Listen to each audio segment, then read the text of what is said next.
우리가 한 목소리로 주님을 예배할 때 그 주님께서 이 자리에 함께 계셔서 우리의 고백을 받아주실 줄 믿습니다. 다시 한 번 더 우리 마음을 다하여 고백합시다. 내 모습 이대로, 모습 이대로 사랑하시네. 연약함 그대로 사랑하시네. 나의 모든 발걸음 주가 하시나니 날 인도하소서. 내 모습 이대로, 내 모습 이대로 사랑하시네. 연약한 그대로 사랑하시네.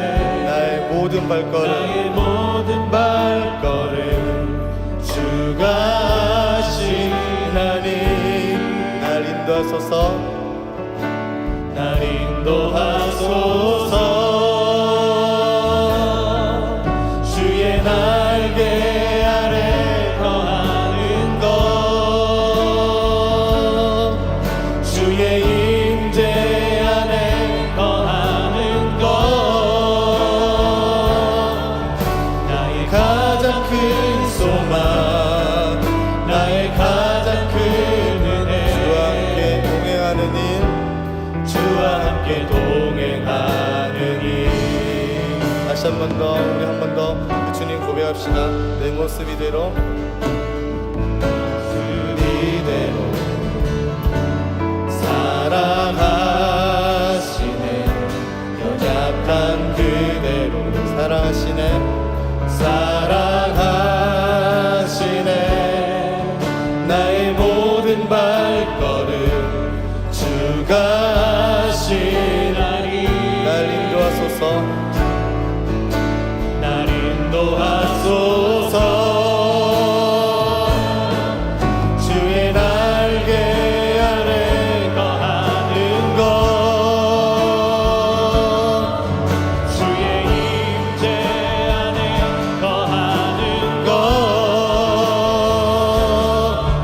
나의 가장 큰 소망, 나의 가장 큰 은혜. 주와 함께 동행하는 일. 주의 날개 아래, 주의 날개 아래 거하는 것,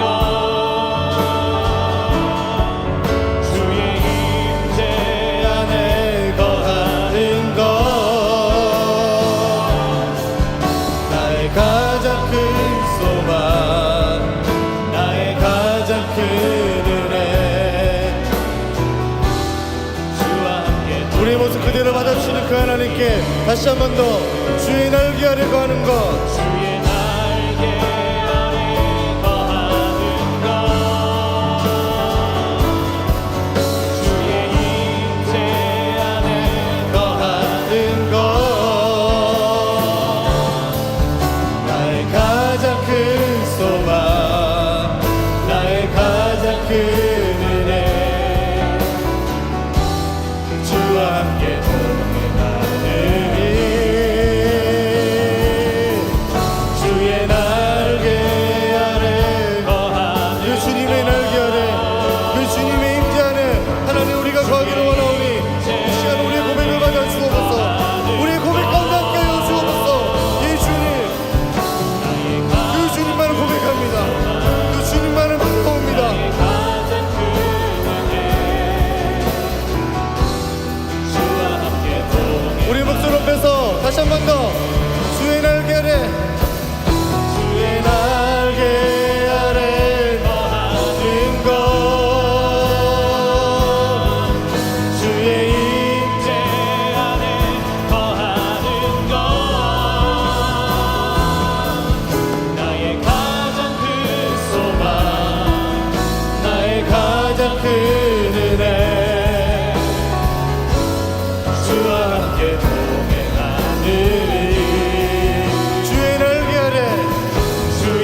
시간 함께 기도하면서 나갑시다.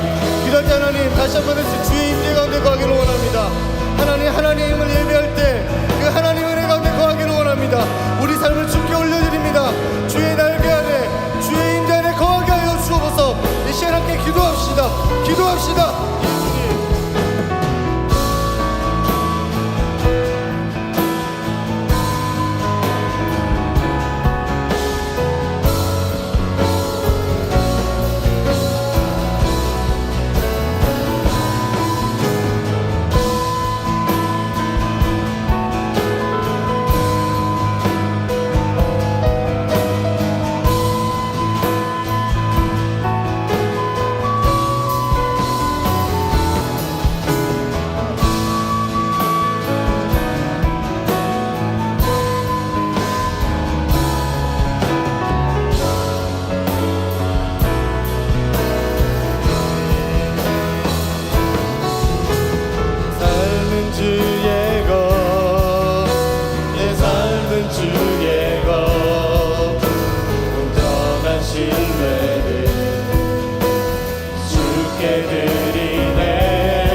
다시 한 번 더 고백합시다. 주님 내 길을 잘하시고 주님 내 길을 잘하시고 내 걸음하시네. 어둠에서 빛을 내시는 그분을 믿네. 무엇으로 주를 섬길지 어디로 가야 할지 나를 아시고 길을 여시네. 다시 한 번 더. 주님 내 길을 잘하시고 주님 내 길을 잘하시고 우리의 길을 잘하시는 우리의 걸음을 잘하시는 그 주님 앞에 다시 한 번 더 우리의 마음을 아낌없이 쏟아드리며 나옵시다. 무엇으로 주를 섬길지 어디로 가야 할지 헤매이는 나를 아시고 길을 여시네. 한 번만 더 주님 내 길을 잘하시고 주님 내 길을 잘하시고 내 걸음하시네. 어둠에서 빛을 내시는 그분을 믿네. 주를 섬길지 어디로 가야 할지 헤매는 나를 아시고 길을 여시네. 내 삶은 주의 것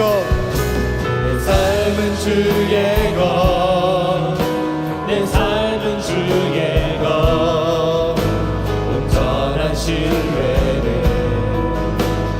주께 드리네. 보이지 않아도 믿음으로 걷네. 주 영광 바라보며 주만 따르네. 한 번 더. 내 삶은 주의 것 내 삶은 주의 것 내 삶은 주의 것 온전한 신뢰를 주께 드리네. 보이지 않아도 믿음으로 걷네. 주 영광 바라보며 주만 따르네. 함께 고백합시다. 좁은 길을 따르라. 좁은 길을 따르라. 승리의 주 영원한 생명 되시네. 고난 중에 순종을 배워가며 너의 모든 삶 맡겨드리라. 좁은 길을 따르라. 승리의 주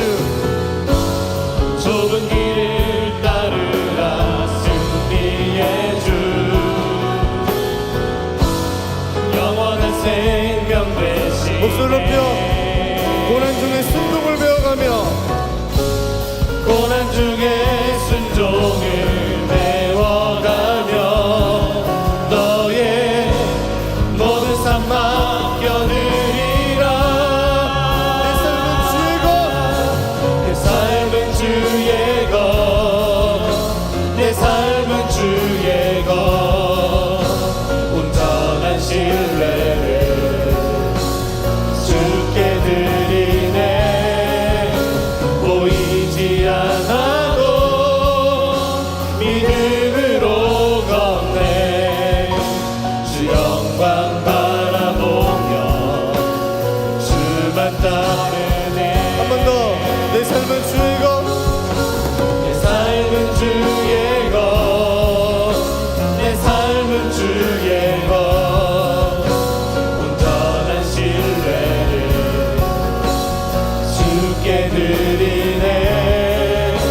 보이지 않아도 믿음으로 걷네. 주 영광 바라보며 주만 따르네. 내 삶은 주의 것, 내 삶은 주의 것, 내 삶은 주의 것, 온전한 신뢰를 주께 드리네. 보이지 않아도 믿음으로 걷네. 주 영광 바라보며 주만 따르네. 내 삶은 주의 것. 한 번 더 고백합시다. 내 삶은 주의 것, 내 삶은 주의 것, 온전한 신뢰를 주께 드리네. 보이지 않아도 믿음으로 걷네. 주 영광 바라보며 주만 따르네. 그렇습니다. 이 시간 다시 한 번만 더 이 찬양, 다시 한 번만 더 후렴의 가사를 불러드리겠습니다. 내 삶은 주의 것, 내 삶은 주의 것, 온전한 신뢰를 주께 드리네. 보이지 않아도 믿음으로 걷네. 주 영광 바라보며 주만 따르네. 혹시 우리 삶 가운데 이렇게 보이지 않아도 주만 따라가기를 원하는 그런 저희들의 마음이 있습니까? 그 마음을 다시 한 번만 더 우리 고백했으면 좋겠습니다. 우리 눈을 감고 제가 가사를 불러드리겠습니다. 우리 눈을 감고 한 번만 더 같이 고백합시다. 내 삶은 주의 것, 내 삶은 주의 것, 내 삶은 주의 것, 내 삶은 주의 것, 온전한 신뢰를 온전한 신뢰를 주께 드리네. 주께 드리네. 보이지 않아도 보이지 않아도 믿음으로 걷네. 믿음으로 걷네. 주 영광 바라보며 바라보며 주만 따르네. 주만 따르네. 우리 한 번만 더. 내 삶은 주의 것, 내 삶은 주의 것, 내 삶은 주의 것, 내 삶은 주의 것, 온전한 신뢰를 주께 드리네. 온전한 신뢰를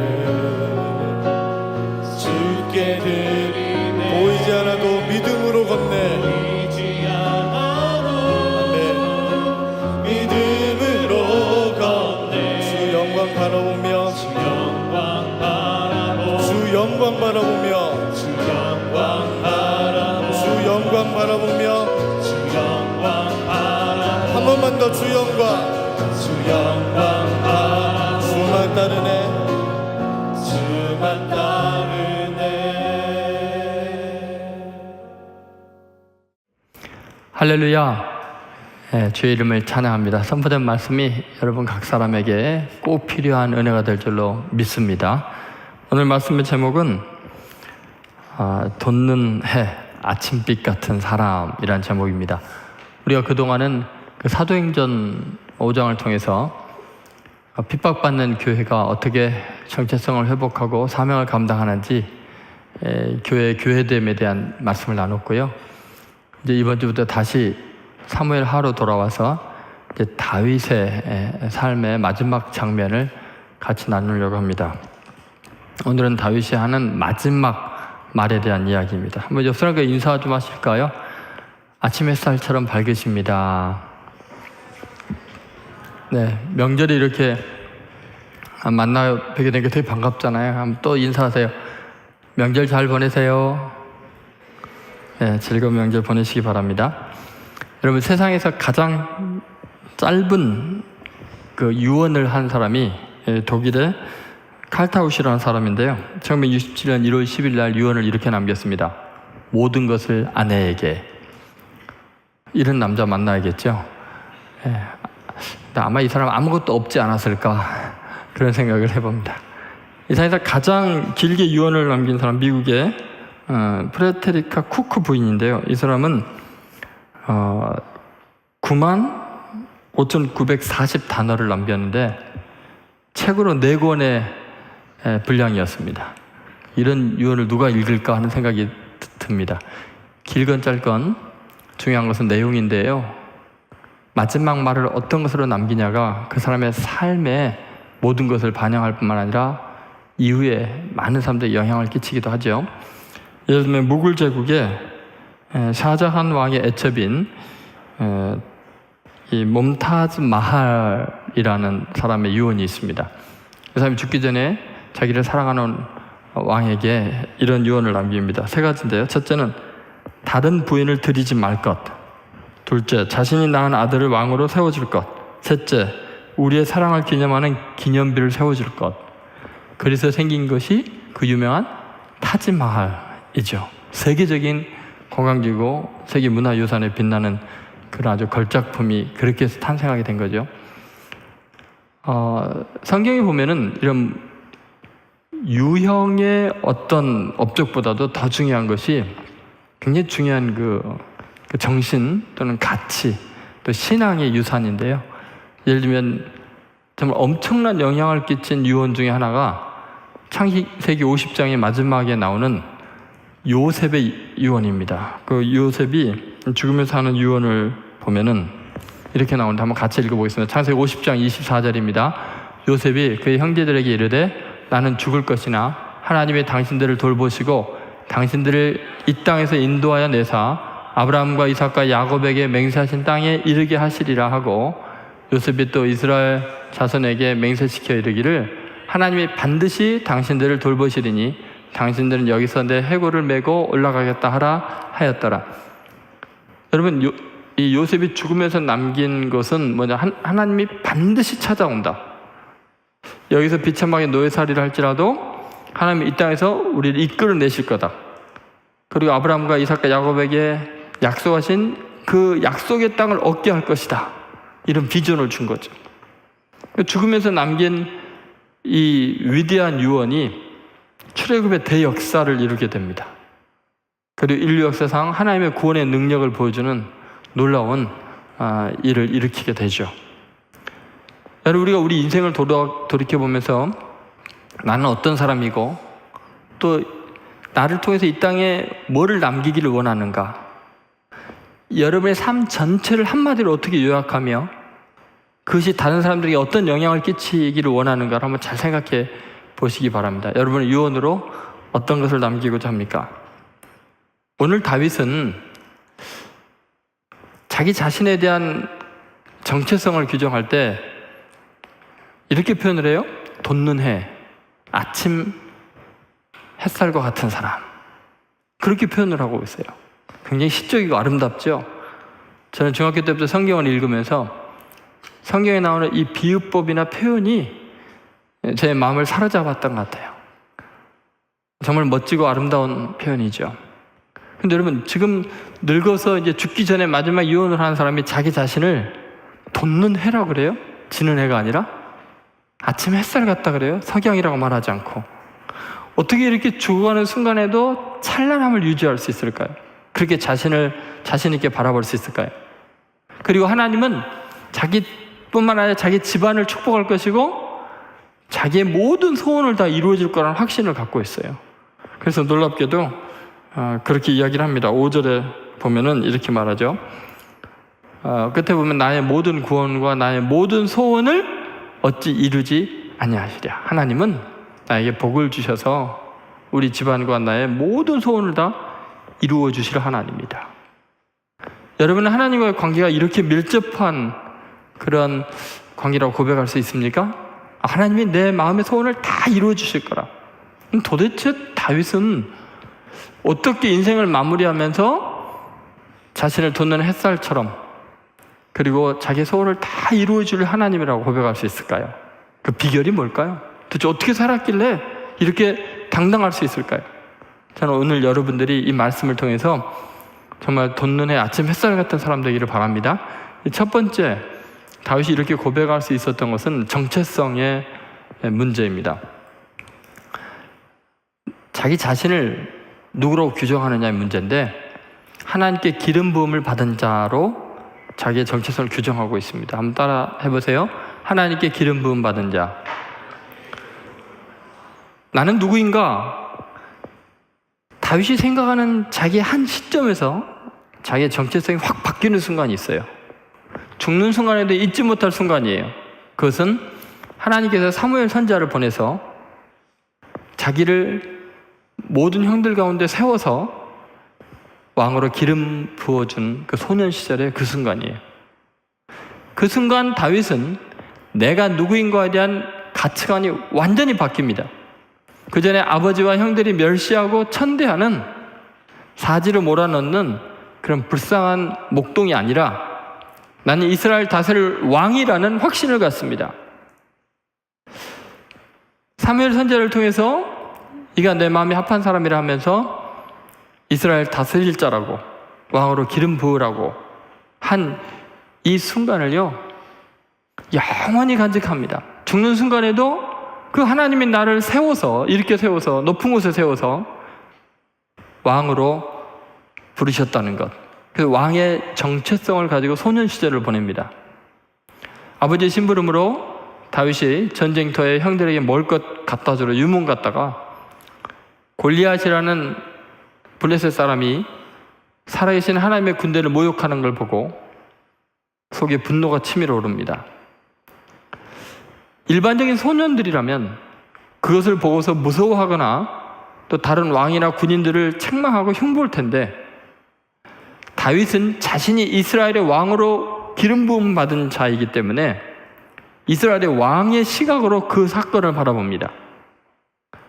그래서 감히 할례받지 못한 저자가 살아계신 하나님의 군대를 모욕하는도다 하면서 내가 저자의 목을 베리라, 하나님의 영광을 드러내리라 하고서 골리앗을 쳐 죽이는 거죠. 그것은 일반적인 소년의 시각이 아니고 기름 부음 받은 자의 의식이 있기 때문에 그런 용기가 나오고 그런 도전 정신이 나올 수 있는 거죠. 결국은 다윗은 지금 죽는 순간에도 그 기름 부음 받은 왕으로서의 그때 이야기를 꺼내고 있는 겁니다. 주님께서 나를 높이셔서 내게 기름을 부으시고, 여러분 새로운 정체성을 가지는 순간 우리는 삶이 완전히 달라지기 시작합니다. 내가 누구인가, 그것을 어떻게 규정하느냐, 누가 나에 대해서 어떻게 말하느냐에 따라서 그게 달라지기 시작하는 거죠. 하나님께서 그 목동이었던 자기를 양치는 가운데서 불러내서 이스라엘의 목자로 삼으시고 왕으로 삼으신 그 사건 때문에 너무 감사한 거예요. 그래서 다윗은 그 입만 벌리면 노래가 나오는 겁니다. 어떤 상황에서도 계속해서 찬양이 흘러나오는 거죠. 그래서 1절을 다시 잘 보면 노래 잘하는 자라는 편이 나오죠. 1절 한번 같이 읽어보겠습니다. 이는 다윗의 마지막 말이라. 이새의 아들 다윗이 말하며 높이 세워진 자, 야곱의 하나님께로부터 기름 부음 받은 자, 이스라엘의 노래 잘하는 자가 말하노라. 그래서 높이 세워지고 기름 부음 받은 자는 어떻게 해요? 노래 잘하는 자는 계속 마음에서 찬양이 흘러나오는 거예요. 현실은 극박하죠. 사울 왕이 10대 중반부터서 30살의 왕이 될 때까지 반역자로 몰아넣고 잡아 죽이려고 쫓아다니는데 광야를 헤매고 비참한 벌레처럼 지내면서도 하나님을 찬양하지 않을 수가 없었던 거예요. 그 현실 속에서도 내게 기름 부으신 하나님을 찬양하지 않을 수 없었던 거죠. 여러분, 어느 초등학교, 미국 초등학교에서 선생님이 정체성에 대한 이제 가르침을 아이들한테 했습니다. 그리고 한 소년에게 이렇게 물어봤습니다. 지금 우리 정체성에 대해서 배우고 있는데 너는 너에 대해서 뭐라고 말할래? 그랬더니 그 흑인 소년이 이렇게 말했어요. 예, 제 이름은 조니입니다. 흑인이며 좋은 사람이라는 것을 압니다. 왜냐하면 하나님은 쓰레기를 만드시지 않기 때문입니다. 여러분, 이 흑인 소년이 왜 끝에 이 말을 붙였을까요? 하나님은 쓰레기를 만드시지 않는 분이기 때문입니다. 주위에 있는 사람들이 이 불쌍한 흑인 아이를 쓰레기 취급을 한 거예요. 인간 대접을 안 한 거예요. 너는 쓸모없는 인간이라고 그렇게 주눅들게 한 거죠. 온 세상 사람들의 시선이 자기를 압박하고 세상 사람들의 말들이 자기를 주눅들게 해도 이 소년은 하나님이 나를 어떻게 만드셨는가, 하나님 나를 얼마나 사랑하실 것인가에 집중하니까 그는 새로운 정체성으로 이겨나갈 수 있는 용기가 생긴 거죠. 여러분, 예수님은 일생 동안요, 세상 사람들이 자기를 어떻게 대하느냐와 상관없이 하나님이 나에게 기름 부은 자다라는 이 의식으로 평생을 살아갑니다. 예수님은 태어나면서 정말 사생아처럼 사셨어요. 예수님은 짐승의 우리 태어났고 수많은 사람들이 저주를 받으면서 배신을 당하면서 벌거벗겨진 채 33살의 젊은 나이에 십자가에 죽임을 당했습니다. 근데 예수님은 한순간도 세례받을 때 성령이 임하면서 이는 내 사랑하는 아들이요 내 기뻐하는 자라는 하나님의 말씀을 잊은 적이 없습니다. 심지어 자기 고향에 가서 첫 이제 공적인 사역을 시작하면서 위임식 설교를 할 때 누가복음 4장 18, 19절에 예수님이 자기 자신에 대한 정체성을 고백을 하는 이야기가 나옵니다. 같이 읽어보겠습니다. 주의 성령이 내게 임하셨으니 이는 가난한 자에게 복음을 전하게 하시려고 내게 기름을 부으시고 나를 보내사 포로된 자에게 자유를, 눈먼 자에게 다시 보게 함을 전파하며 눌린 자를 자유롭게 하고 주의 은혜의 해를 전파하게 하려 하심이라 하였더라. 예수님은 하나님께서 자기의 기름을 부어서 은혜의 복음을 전파하게 하려는 사람이라는 걸 알았어요. 그래서 성령이 임하시고 복음을 전하게 하시려고 내게 기름을 부으셨다는 것을 공포하고 있습니다. 그런데 누가 그걸 인정합니까? 예수님의 고향에서, 그 회당에서 이 예수님의 위임 설교를 듣고 나서 반응이 예수님을 끌고 낭떠러지로 가서 밀쳐 던져버리려고 했어요. 그때 예수님은 그들의 손을 뿌리치시고 유유히 그들 사이를 지나서 당신의 갈 길을 가셨습니다. 복음 전하는 그 길로 가신 거죠. 여러분, 세상 사람들이 나를 낭떠러지에 밀쳐버리려고 하고 아무리 조롱하고 비웃어도 하나님의 성령이 임하고 내게 기름을 부었다면 하나님 주신 사명의 길을 가는 것입니다. 예수님은 나는 기름 부음 받은 자, 메시아, 그리스도라는 확신 가운데서 평생을 살아가십니다. 예수님의 이 정체성이 기름 부음 받은 자로서의 고결한 사명의식이 사실은 모든 그리스도인들에게 해당되는 것을 베드로는 경험했습니다. 자기는 분명히 자기 자신을 용납할 수 없이 주님을 배신하고 저주한 사람이에요. 세상 사람들도 손가락질할 만한 사람입니다. 그런데 예수님이 그에게 은혜를 부어주셨어요. 그래서 베드로전서 2장 9절에 보면 자기 경험상 모든 그리스도인들이 존귀한 사람인 것을 알게 되었죠. 같이 읽어보겠습니다.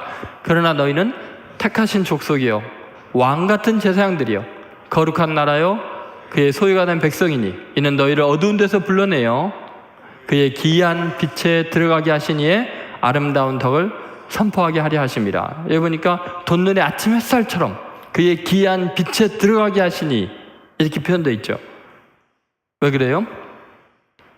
우리는 하나님께 기름 부음 받은 자, 왕 같은 제사장, 거룩한 백성, 하나님의 택한 사람들이기 때문에 그런 것입니다.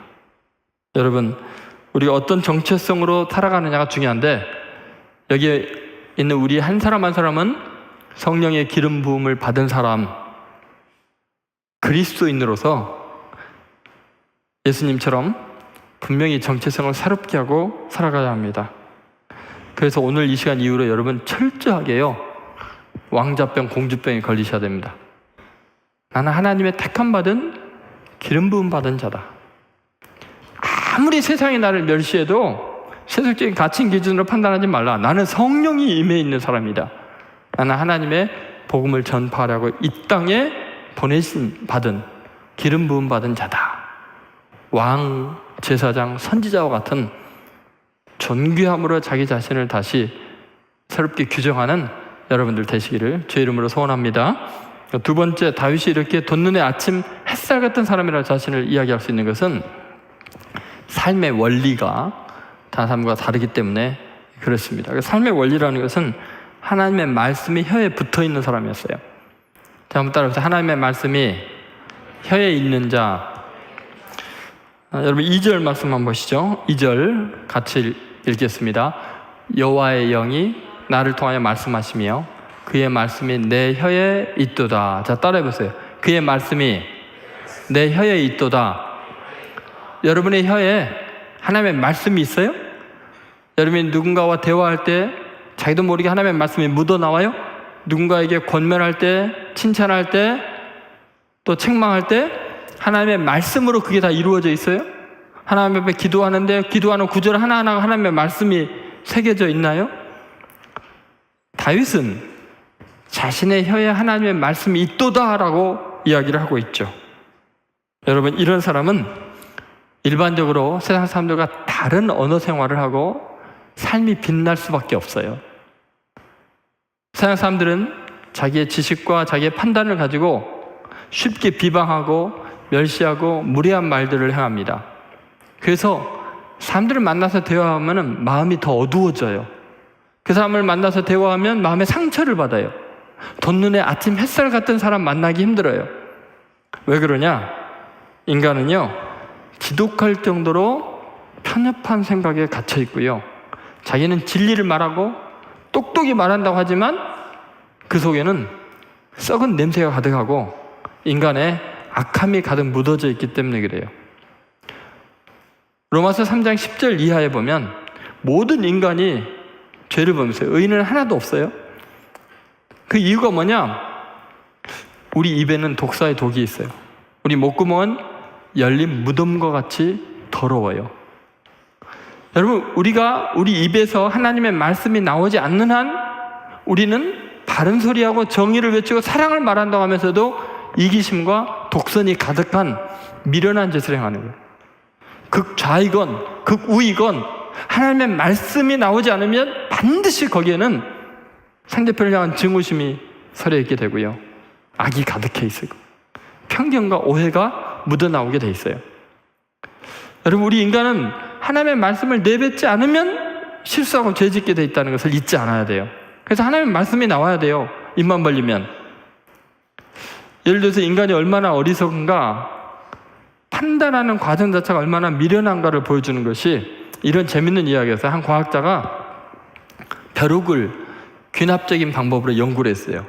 귀납적인 방법이라는 것은 구체적인 사례를 들고 그리고 거기에 있어서 모든 원리를 다 뽑아낸 다음에 공통적인 요소로 어떤 결론을 내리는 거죠. 자, 벼룩에 다리를 하나 떼냈어요. 그리고 벼룩을 내려놓으면서 뛰어가니까 벼룩이 얼마나 다리가 아프겠어요. 그런데도 뛰어가니까 뛰어요. 그 다음에 두 번째 다리를 또 하나 떼냈어요. 그리고 내려놓고 뛰어가니까 또 뛰어요. 아프니까 도망가려고 뛰겠죠. 그렇게 하다가 다리가 하나만 남았어요. 그리고 하나만 놓고 내려놓고 뛰어가니까 뛰려고 애를 쓰지만 뒤집어져 넘어지겠죠. 그래서 이번에는 마저 다리를 하나 떼고 놓고 뛰어 하는데 안 뛰는 거예요. 뛰고 소리 지르는데 안 뛰는 거예요. 그래서 과학자가 이런 결론을 했어요.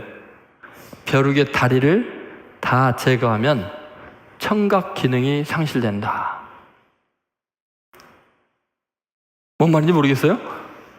말도 안 되는 결론이죠. 그죠?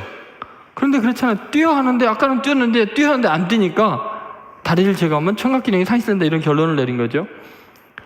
여러분, 우리는 내가 생각하는 어떤 결론을 도출하기 위해서 말도 안 되는 과정을 자기 멋대로 해석하면서도 그것이 과학적이고 그것이 분명히 사례를 들어서 입증하라고 이야기할 수 있는 어리석은 사람들이에요. 여러분, 우리 인간이 얼마나 미련하고 어리석은지 하나님의 말씀이 나오지 않으면 반드시 우리는 실수하게 돼 있어요. 그것이 얼마나 심각한 문제인지 모릅니다. 예를 들어서 베드로를 생각해 보세요. 베드로는 예수님께 천국 열쇠를 가지고 있는 사람이라고 칭찬을 받았어요. 그 다음에 바로 사탄이라고 욕을 먹었어요. 아니, 어떻게 동일인이 바로 한 자리에서 천국의 열쇠를 지닌 사람도 되고 사탄이 될 수 있을까요? 그것은 베드로의 말에 문제가 있었어요. 예수님이 십자가를 지는 고난의 길을 가겠다고 하니까 베드로는 인간적인 입장에서 스승을 보호하는 마음으로 절대로 그런 일이 일어나면 안 됩니다라고 인간으로서 제자로서 할 수 있는 최고의 표현을 한 거예요. 스승에 대한 존경과 사랑을 표현했는데 그 소리가 사탄의 말이 돼버렸어요. 사탄아, 내 뒤로 물러가라. 너는 나를 넘어지게 하는 줄 알아. 너가 하나님의 일을 생각지 않냐고 도리어 사람의 일을 생각하는도다. 인간의 생각으로 가장 훌륭한 말을 했다고 하는데 사탄이 돼버린 거예요. 그래서 우리는 입의 말이 하나님의 말씀이 나오지 않으면 언제든지 사탄이 될 수 있다는 거예요. 자기도 모르게 그렇게 실패할 수밖에 없는 거예요. 다윗이 삶을 살다 보니까 그걸 깨달은 거예요.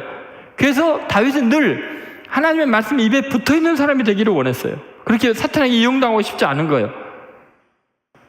어떻게 다윗은 하나님의 말씀이 입에 붙은 사람이 됐을까요? 다윗의 시편을 보면 알 수 있죠. 다윗은 늘 그래요. 내가 종일토록 주의 말씀을 읊조리나이다. 늘 묵상한다는 거예요. 주의 말씀은 내 입의 꿀과 송이꿀보다 더 단이이다. 말씀을 끊임없이 먹은 거예요. 말씀을 암송한 거예요.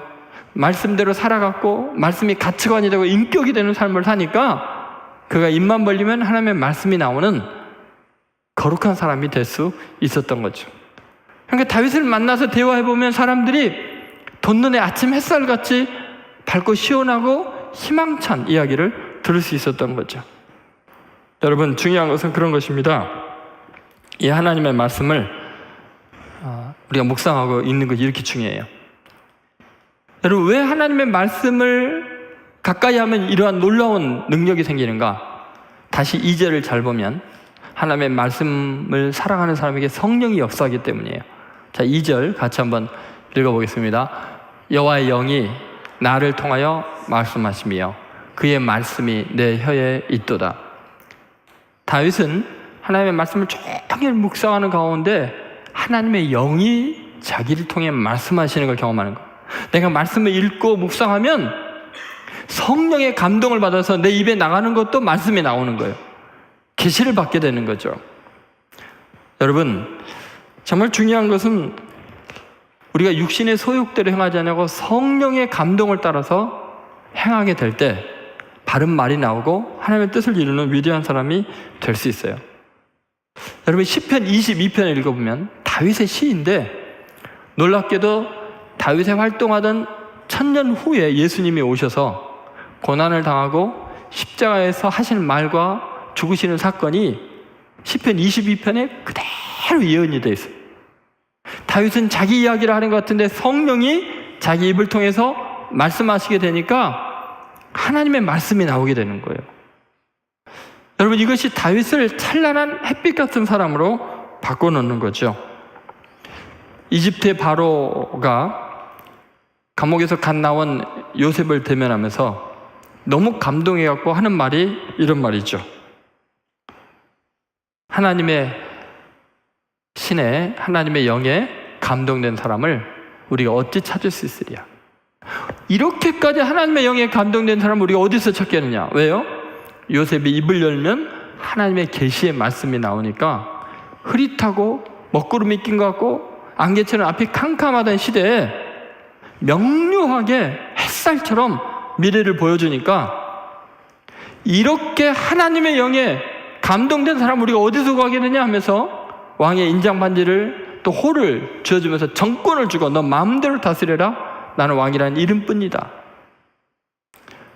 여러분, 다윗이 이스라엘 백성들을 그렇게 다스리고 전쟁마다 이길 수 있었던 것은 하나님의 영에 감동돼서 하나님의 말씀이 그 입에 나오기 때문에 그렇게 승리를 할 수 있었던 거죠.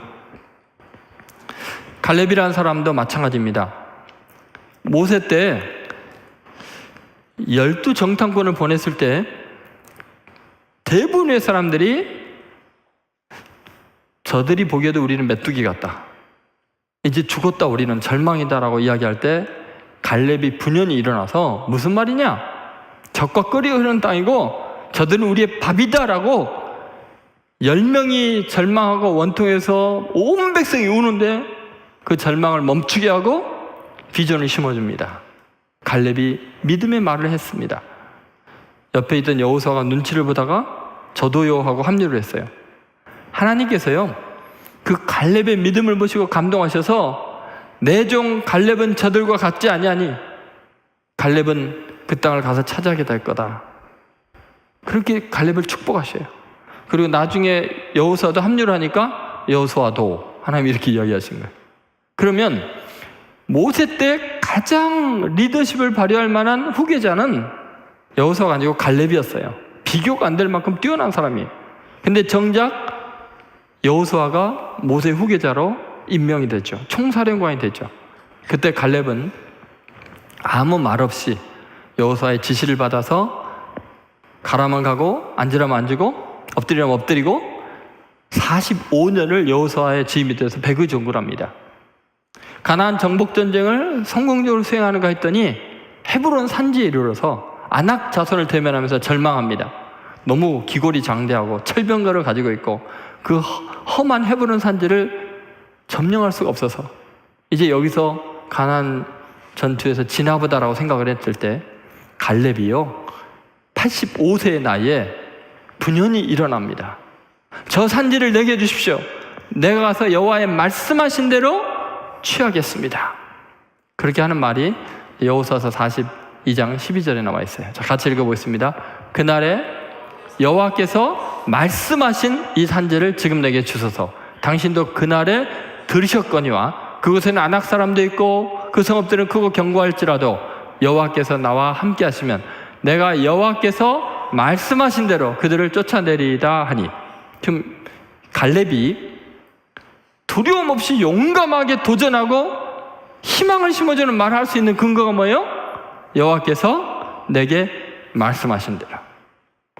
갈렙은 입만 벌리면 하나님의 말씀에 대한 이야기가 나옵니다. 심지어 자기 자신이 이제까지 생존한 거, 사람들이 보기에는 갈렙이 억울해서 말라서 병들어 죽을 줄 알았는데 오히려 강건한 거에 85세가 되도록 그것을 이렇게 고백을 하고 있죠. 갈렙의 한 말입니다. 같이 한번 읽어보겠습니다. 여호수아서 14장 10절입니다. 이제 보소서 여호와께서 이 말씀을 모세에게 이르신 때로부터 이스라엘이 광야에서 방황한 이 45년 동안을 여호와께서 말씀하신 대로 나를 생존하게 하셨나이다. 오늘 내가 85세로 돼 모세가 나를 보내던 날과 같이 오늘도 내가 여전히 강건하니 내 힘이 그때나 지금이나 같아서 싸움의 나출입에 감당할 수 있습니다. 여러분, 지금 85세면 죽을 날을 준비해야 되고 기력이 없어야 되는데 돋는 해처럼 마침 햇살처럼 찬란하게 빛나고 있죠. 왜요? 여호와께서 말씀하신 대로 지금까지 나를 생존하게 하셨습니다.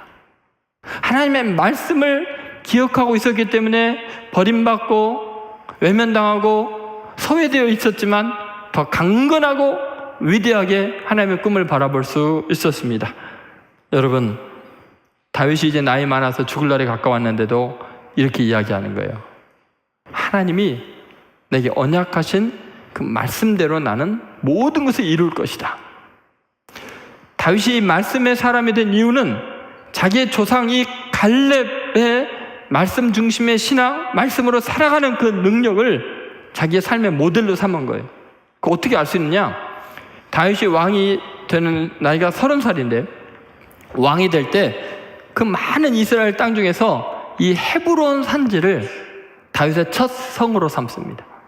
다시 말해서 갈렙이 하나님의 말씀을 의지해서 점령하고 취했던 그 헤브론 산지를 다윗의 첫 왕궁으로 삼음으로써 갈렙의 신앙의 전통을 이어가겠다는 거예요. 갈렙의 하나님을 나의 하나님으로, 말씀하시는 하나님을 내 소망으로 삼고 도전해 나가겠다는 거죠. 그래서 다윗은 지금 갈렙하고 똑같은 구도로 고백을 합니다. 그것이 5절에 나와 있는데 한번 같이 읽어보겠습니다. 내 집이 여호와 앞에 이같이 아니하냐.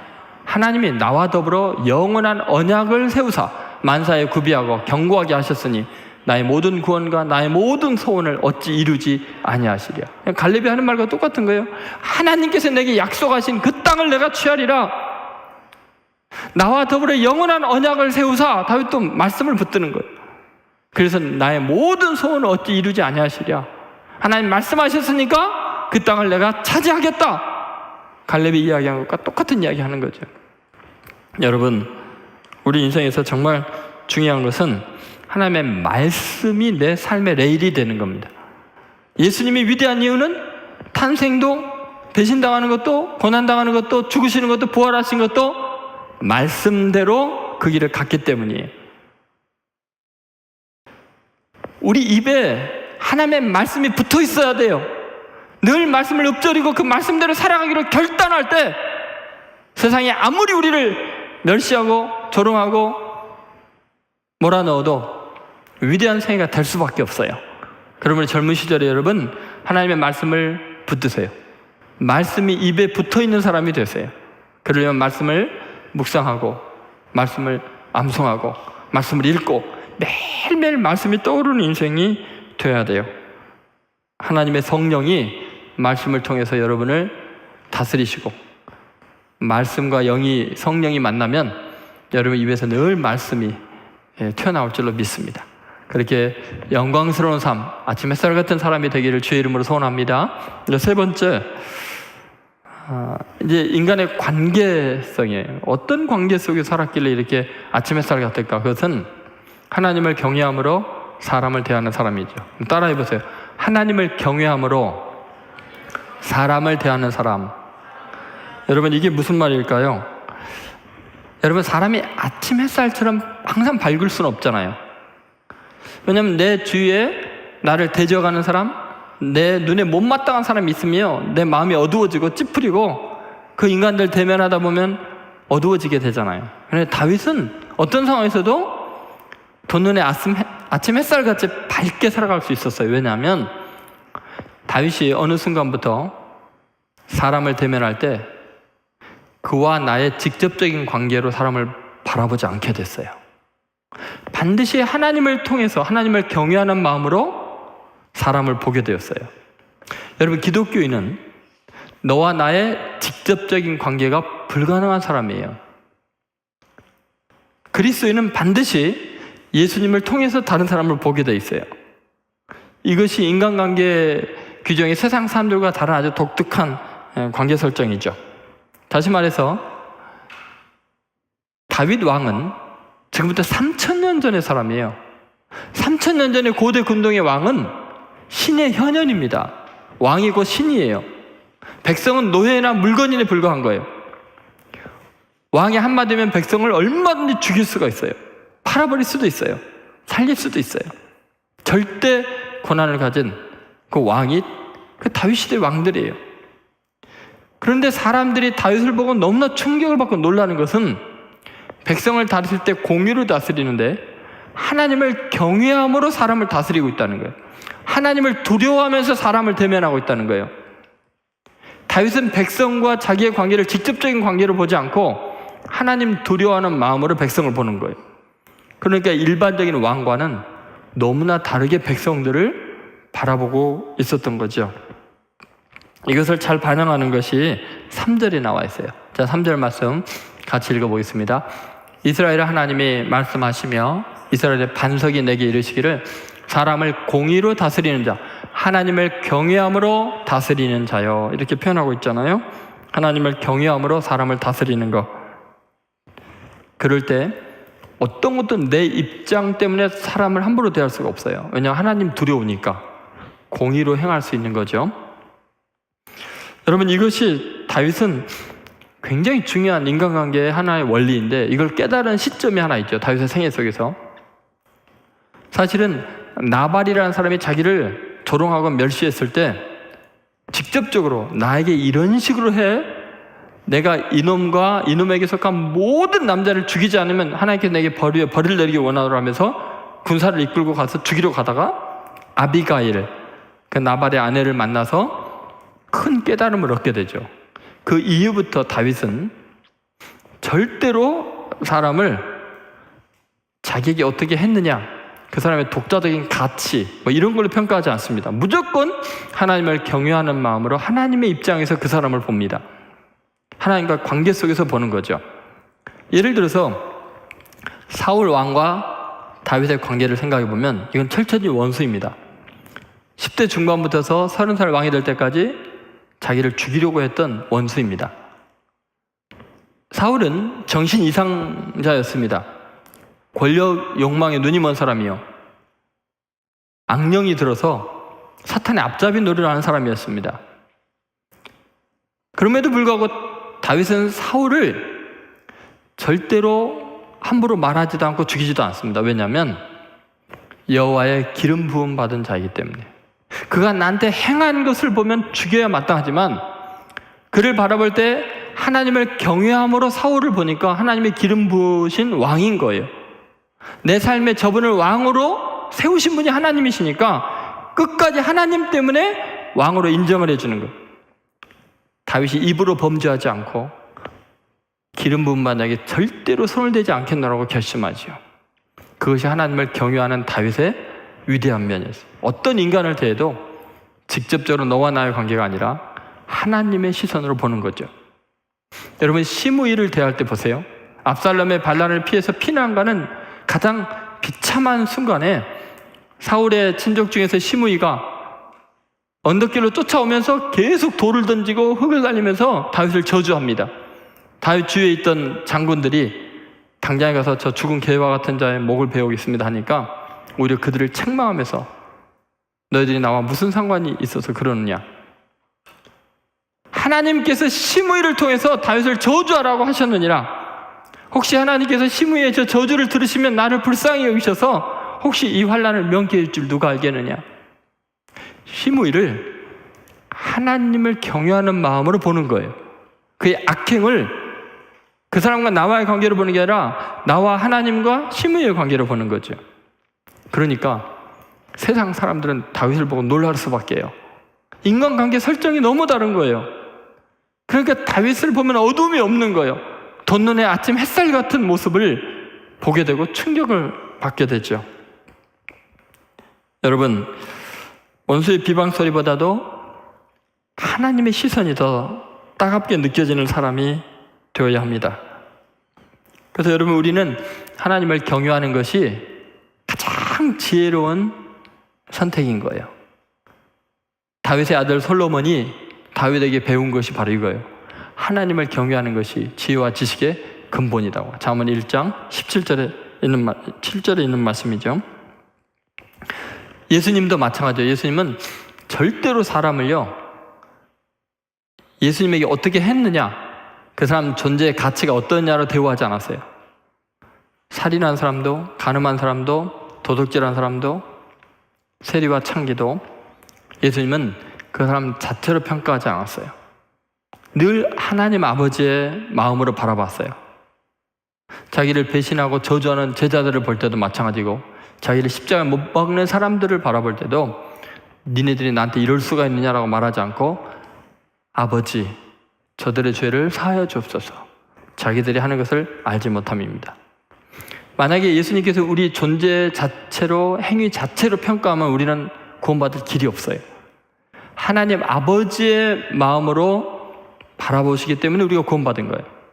하나님도 여기 앉아있는 여러분과 저를 바라보실 때 우리 자체의 가치나 행위들을 평가하면 우리는 다 죽어야 돼요.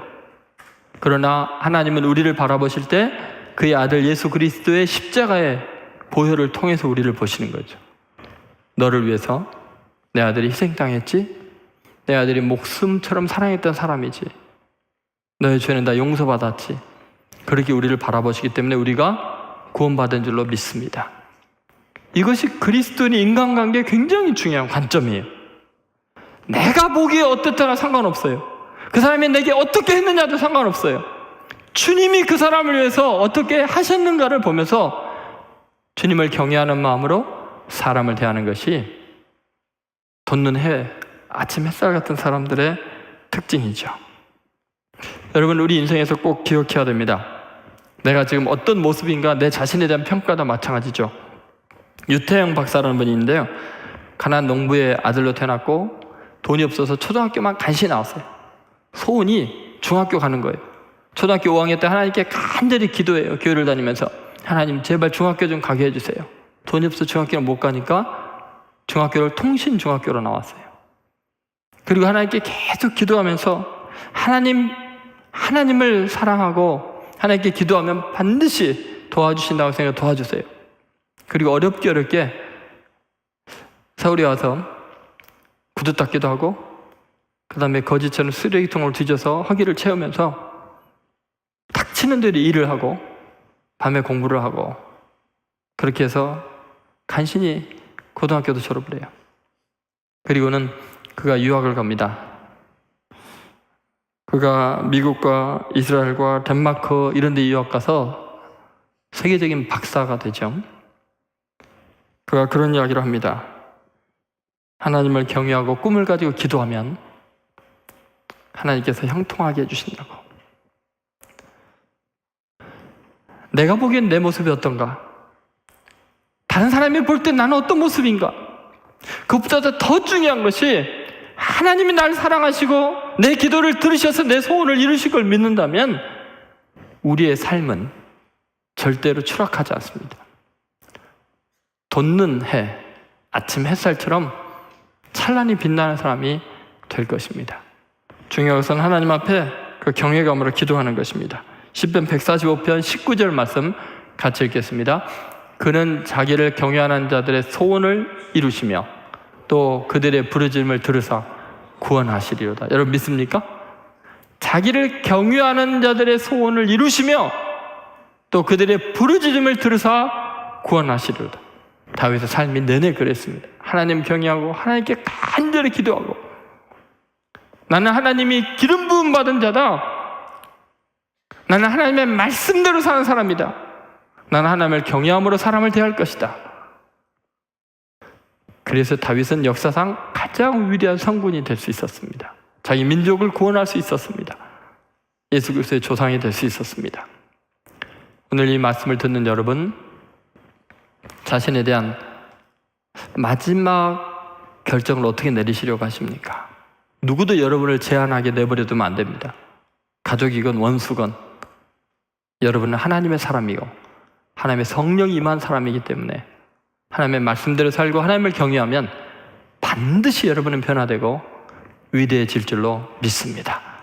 꿈을 안고 주님 앞에 나아가는 여러분 되시기를 주의 이름으로 소원합니다. 기도하겠습니다. 오늘 말씀을 붙들고 주님 앞에 여러분 결단에 기도하십시오. 하나님, 내가 누구인지 내 자신이 봐도 너무나 힘들고 어려운 상황인데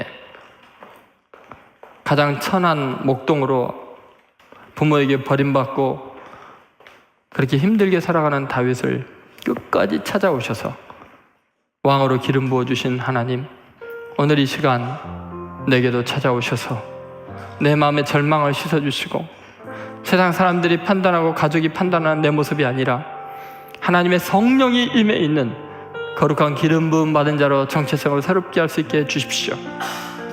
주님, 내 입에 하나님의 말씀이 붙어있는 사람 되기 원합니다. 주야로 주의 말씀을 묵상하게 되기를 원합니다. 주의 영이 감동하여서 하나님의 말씀이 나오는 사람 되게 해주십시오. 세상의 말, 내 판단, 내 스스로 잘났다고 생각하는 어리석은 죄에 빠지지 아니하고 오직 하나님의 말씀이 입에서 나오는 사람 되게 해주십시오. 하나님, 내가 하나님을 경외함으로 사람을 대하기를 원합니다. 주님이 사랑하신 그 사랑으로 대하게 해주시고 오늘 이 시간 이후부터 돋는 해 아침 햇살 같은 사람이 되도록 주여 나를 붙잡아 주시고 성령님 나를 새롭게 하시고 믿음을 더하여 주시옵소서. 같이 우리 통성으로 간절히 기도드리겠습니다. 하나님 아버지, 오늘 선포된 말씀 앞에 주님을 의지하고 주님을 바라보며 주님을 찬양하기를 원합니다. 하나님, 귀한 하나님의 사람들 한 사람 한 사람 붙잡아 주시고 주님 믿음을 주시옵소서. 주여 믿음을 주시옵소서. 다시 일어나게 하시고 하나님, 첫눈의 아침 햇살 같은 사람들로 거듭나가 변화된 놀라운 은혜를 허락하여 주시옵소서. 주여 이들을 붙잡아 주시고 영광 받아 주시옵소서. 주여 은혜를 부어 주시옵소서. 주님 도와주시는 믿습니다. 주님을 의지합니다. 주님을 찬양합니다. 지금은 우리 주 예수 그리스도의 은혜와 하나님 아버지의 사랑과 성령의 감동하심이 남은 생애가 돋눈의 아침 햇살처럼 찬란하게 세상을 밝히며 주 안에서 승리하겠노라고 결단하는 하나님의 아들 딸들 머리 위에, 신촌교회와 이 민족 위에 지금으로부터 영원히 함께 하시기를 간절히 축원하옵나이다. 아멘.